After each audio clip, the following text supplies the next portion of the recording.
Gjykata kushtetuese ka publikuar arsyetimin e vendimit me të cilin rrëzoi kërkesën e kryeministrit Edi Rama për heqjen e pezullimit nga detyra të Belinda Pallukut.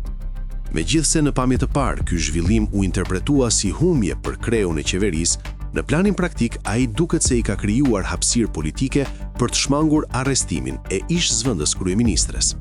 Strategjia u artikulua qartë nga kreu i Komisionit të Ligjeve, Ulsi Manja, gjatë mbledhjes së Këshillit mandateve më 23 shkurt 2026, kur u shqyrtua kërkesa e SPAK për autorizim arresti.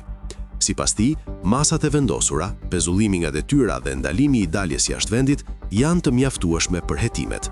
Më 6 shkurt 2026, 8 anëtarët e gjykatës kushtetuese u ndan 4-4 dhe nuk arritën kuorumin për të pranuar kërkesën e Ramës, çka solli automatikisht rrëzimin e saj dhe lënien në fuqi të pezullimit.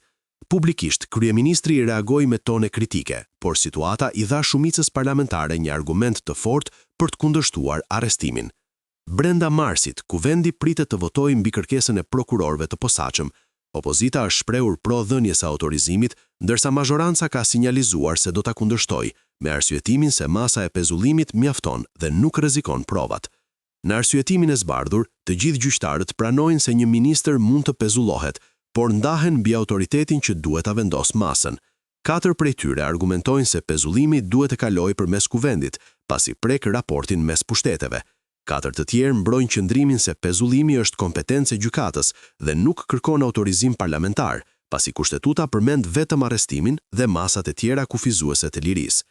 Në këtë kontekst, pezullimi i Ballukut dhe më pas largimi i saj nga detyra i japin shumicës mundësinë të argumentojë se arrestimi nuk është i domosdoshëm, pasi ajo nuk ushtron më funksion ekzekutiv.